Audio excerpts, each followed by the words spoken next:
have a room full of entrepreneurs, and what I'm here to talk about is what entrepreneurs really need to know about burnout and how it affects the work that you try to do.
So we have a room full of entrepreneurs, and what I'm here to talk about is what entrepreneurs really need to know about burnout and how it affects the work that you try to do.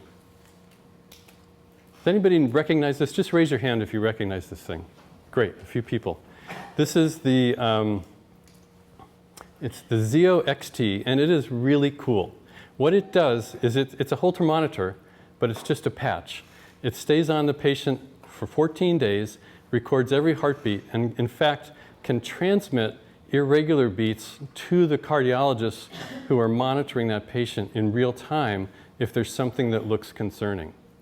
I sat down on a plane next to a salesperson for this about 1.5 years ago. The company that makes this is iRhythm. They're based in San Francisco. She found out I talked about burnout, and she said, I need your help because I work with the EP physicians at Stanford, and they like the concept, but they're struggling to actually use it because they tell me I can't do one more additional thing in my practice. And the thought of having real-time irregular heartbeats being transmitted to me, and I'm going to have to react to that on top of everything else I'm reacting to, is not something I'm ready to take on, even though I know it's going to be better for my patient.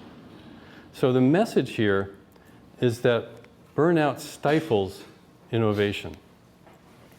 And our opportunity to address burnout is vast if we can actually deal with it effectively. The question is, how did this happen? Now, a lot of people talk about burnout, and they think we've got all these great clinicians. If they could just be more resilient, if they could just be stronger, we could deal with it and we could move on. But we've already got the most resilient people on the planet who are working as clinicians. You know, who else has passed organic chemistry, passed an MCAT, gone through medical school, residency, oftentimes a fellowship, and then is out practicing, and still while they're practicing, they're working 14 hours a day, 5 to 7 days a week. These are resilient people. The problem aren't the people. The problem is the toxic workplace that we put them in. A workplace that hinders them from doing their mission in life, their desire to connect directly with their patient, to have a deep personal bond, to make a true difference with an intervention that they present. They can't do this because these workplaces are full of chaos, of barriers, of frustrations. And it's that frustration that drives the doctors crazy. And it actually creates toxicity. We'll talk about this, about when I use that word toxicity, it is not used lightly because it is actually damaging physicians as well as hurting performance for organizations and service to patients. So then the question becomes, how did this workplace, a hospital, a place people go to for healing, how did it become so toxic? Is it because the CEOs get up in the morning and think, what can I do to make my doctors and nurses go crazy today? What can I do to frustrate the heck out of them? No, they're thinking about, what can I do to deal with all the external factors that have been impinging upon healthcare for the last 15 years? About the EHR, about meaningless abuse, about ICD-10, being used by the payers to deny payment or to demand more prior authorizations. Of course, the government's gotten into the act with all of these acronyms that they've got, including one that drives us crazy, which is HCAHPS, CGCAHPS, that's patient satisfaction scores. And when you go to talk to a doctor about their struggling patient satisfaction score, they will tell you, my patients are getting older, they're getting sicker, they're more linguistically and ethnically diverse.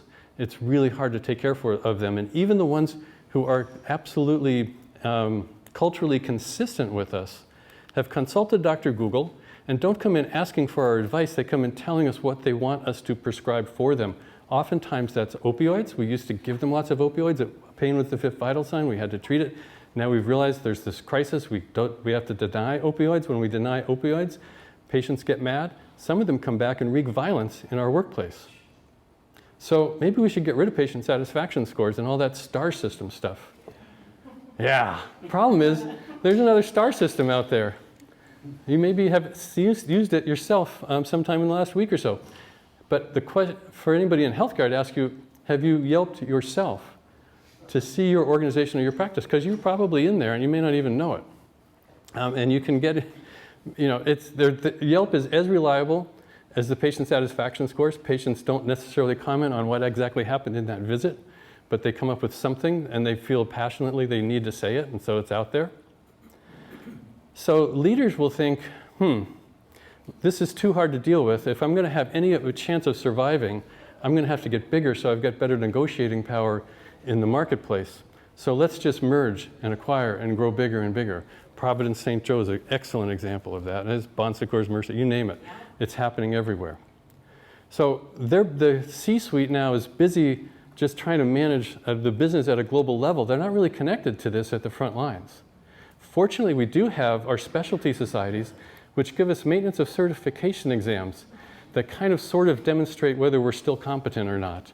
But we spend hundreds of dollars, or hundreds of hours and thousands of dollars actually completing these. In all of that, we can get some solace in the fact that we're getting paid less for everything we do. So, when you look at that and you realize we started as clinicians in the middle of that circle just wanting to take care of patients. We absorbed every single one of those things, and we could probably go around the room and everybody could add something else unique to this circle. This is not a comprehensive list by any means.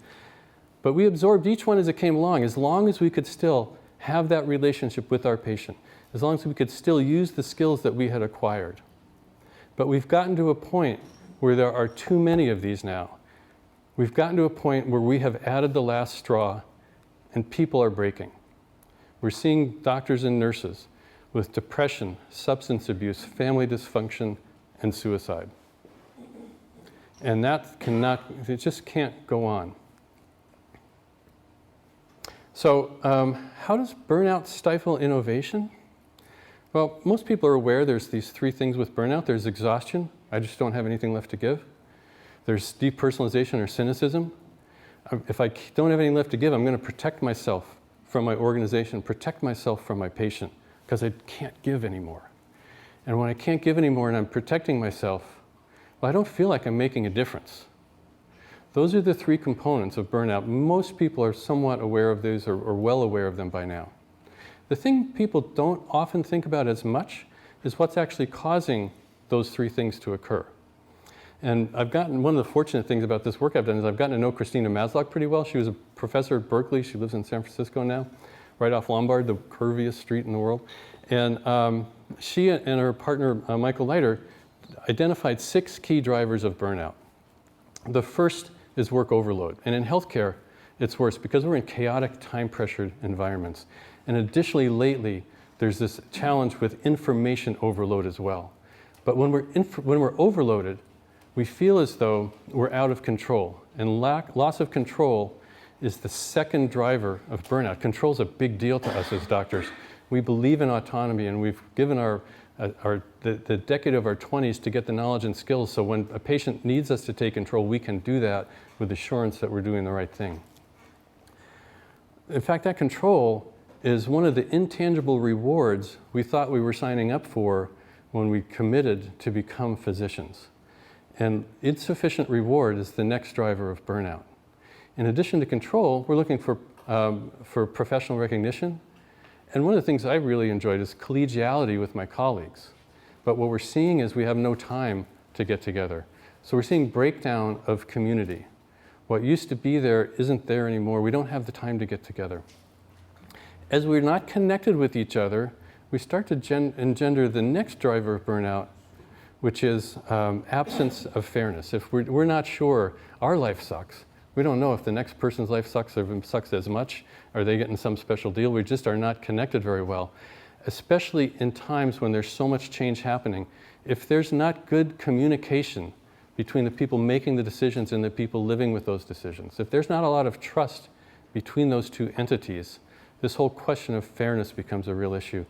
And it's even worse, from the challenge it's worse now. I think it's a wonderful thing, but the diversity of providers, gender diversity, ethnic diversity, has become greater and greater and has led to conditions which myself, as I call myself a pale, stale male, I'm an old white guy, nobody ever challenged my authority. I didn't have to be twice as good as somebody else in order to be thought to be equal to them, like many people in our workforces are now. I think fairness is becoming a bigger and bigger issue. And lastly, it's a whole challenge of conflicting values. If my health system says our goal is to be 75th to 90th percentile in performance, you name the metric, and nobody's ever said we're going to be 35th percentile in performance. But oftentimes we get 35th to 25th percentile resource with which to achieve those high levels of performance. We see a conflict in the values, and we wonder if this is a place that we really belong. What Maslow found is that there's actually a link between specific drivers of burnout and specific manifestations. So the overload actually drives exhaustion. And as I go around and work with health systems around the country, I don't see any health system that doesn't have exhaustion as a major component of their manifestations of burnout. I do see, so that's there for everybody.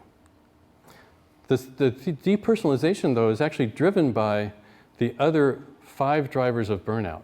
So there are industries or some places where people aren't necessarily overworked, but if you don't feel like you fit in that office and your boss sucks, you can be burned out, cynical, and depersonalized without actually having too much to do. So there's different ways it manifests. And there are specific things we can do if we think about these carefully to understand what are the drivers in this location that we can then bring an intervention that can make an impact. And that's really the next question, is what do you do? Because we are faced with this, we can't just deal with, we can't just accept it.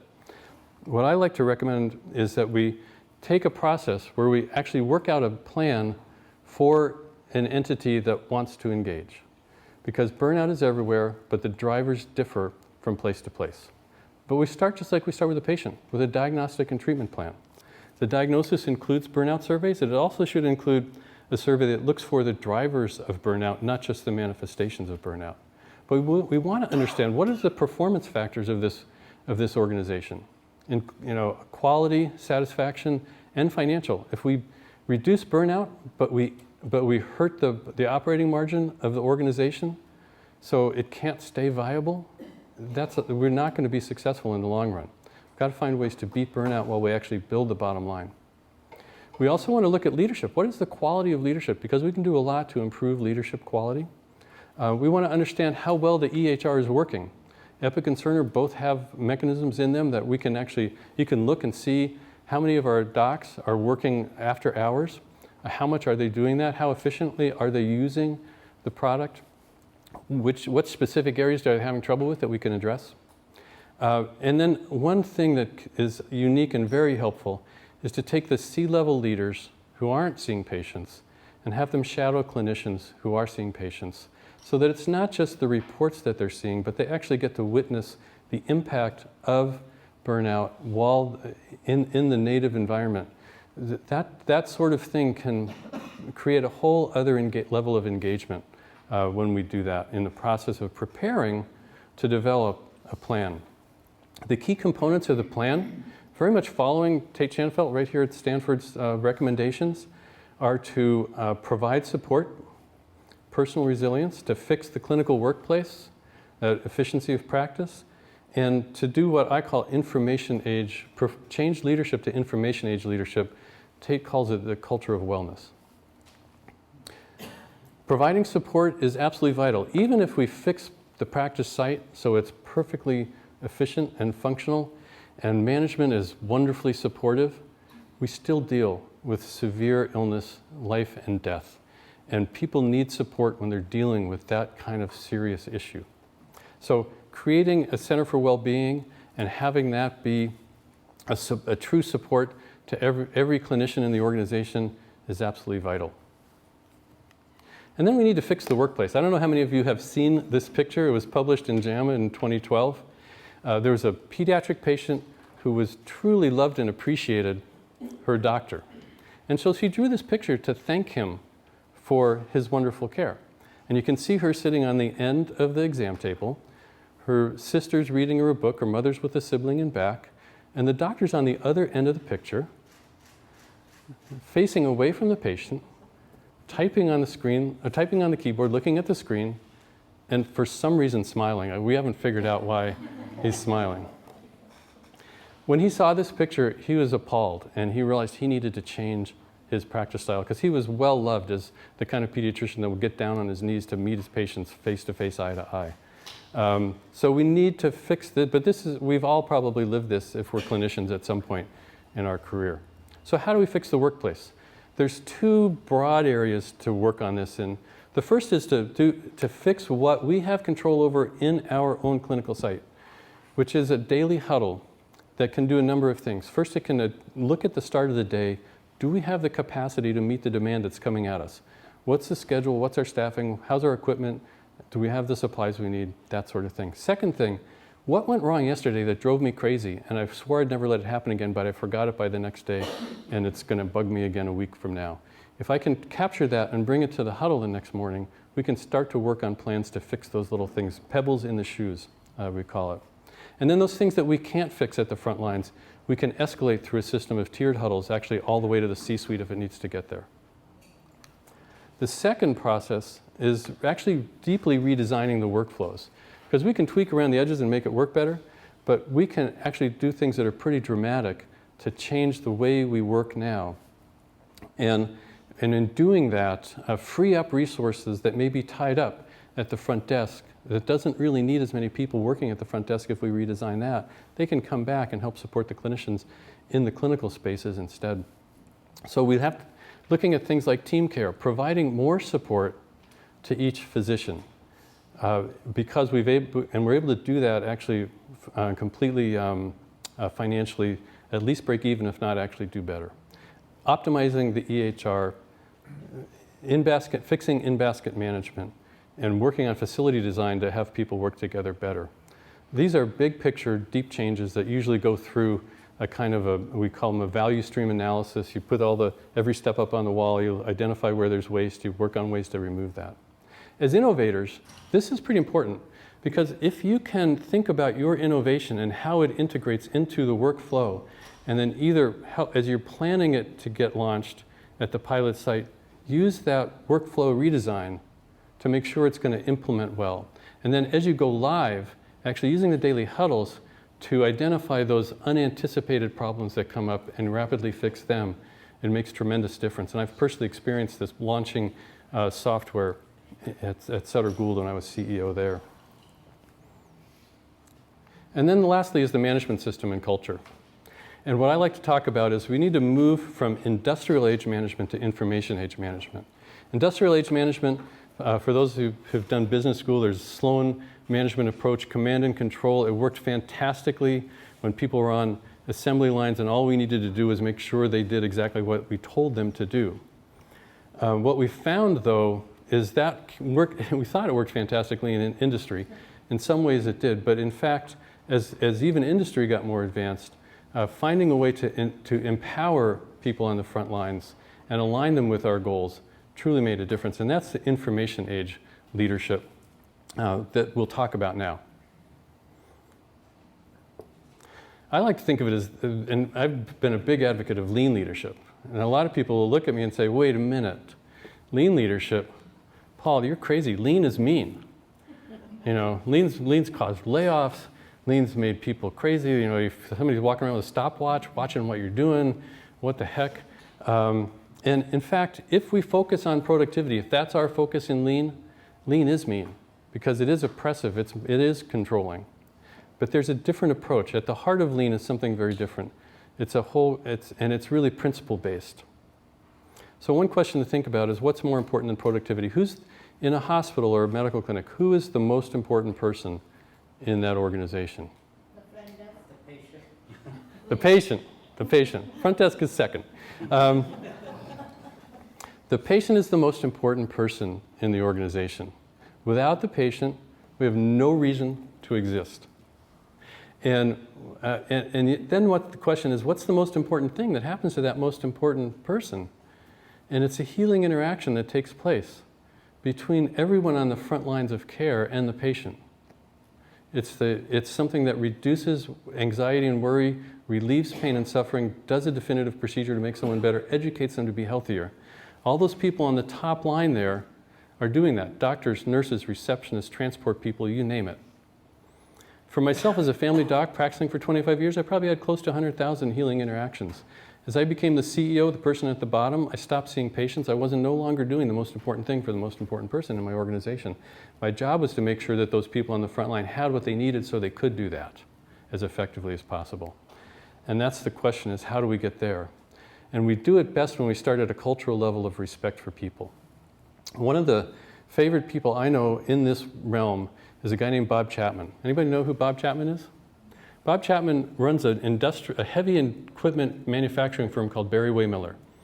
They make stuff like bottle washers for Budweiser. They're actually based in St. Louis. But he now has 80 plants in 17 countries around the world, about 3,000 employees, about $3 billion a year in net revenue, outperforms Warren Buffett and Berkshire Hathaway in return on equity. He's done it because he realized if he really cared about his family members and some close friends, but he didn't treat his employees in the same way that he cared about his family members and his close friends. When the business cycle got tough, he'd lay off his employees. He never laid off his family members. And he thought, what would be different if we could actually treat all of each other with that same level of care? Because every single one of my employees has family members who care about them like that. What if we could create that level of caring inside our company? What would that do? So he worked on it at his local office in St. Louis and then decided to spread it around the world in his companies. And he needed a system to do that, so he used Lean as the management system to do that. He documents it in this book called Everybody Matters. I encourage people to read that book before they read this book because it's so good about how to approach this in the proper way. And he's got a great website, Truly Human Leadership. Right here in Silicon Valley, the business school at Stanford, we've got someone who's an expert on disrespect for people. And that's Jeff Pfeffer. I don't know if anybody know Jeff. He's amazing. And his book that just came out recently called Dying for a Paycheck is also well worth the read. Because he talks about all the things that happen to us when we're in a company that is not respecting us, that's not taking care of us, and that's making and actually causing illness. We think about having chief wellness officers in large corporations. Many of them are focused on having you get out and exercise, build a gym, eat well, all that stuff. In fact, if we can simply, and what they found is the companies that can create this anti-burnout approach to management do far more to reduce the risk of adverse health effects than any wellness program that gets tried to be put on top of that.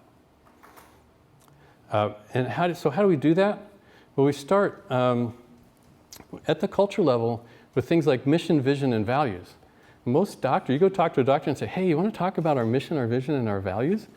They're gonna run the other way as fast as they can. It's the last thing they want to do. I've got a whole bunch of charts to do in Epic. I've got all this other stuff to do. I'm not going to talk about mission, vision, values.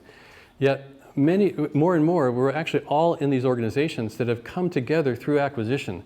We think because we're all doctors, we have the same values. In fact, many of our organizations don't truly have our values that well aligned. When we can understand what those are and then turn it into a document called a compact, which isn't just says our value is quality, so therefore our doctors will close every care gap at every visit.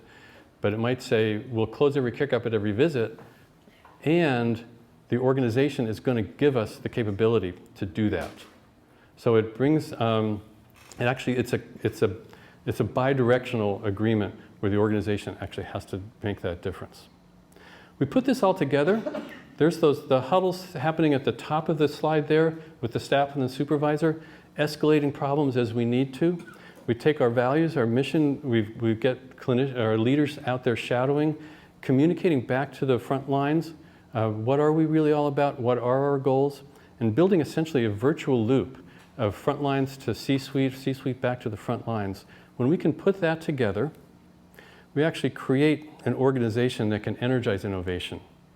Because we have frontline people who are empowered, who are aligned, and who can respond rapidly to external threats as well as to internal opportunities. Effectively, what we are is we're most adaptive to change. If you can become the organization most adaptive to change, you will outsurvive your competitors. As Darwin said, it doesn't matter how smart or strong you are, it matters how well you adapt. Of course, you don't have to do this, because as Deming reminded us, survival really is optional. So with that, I will end and welcome questions and discussion. We're going to do the panel next, I believe. Yes. Yeah, thanks. Thank you.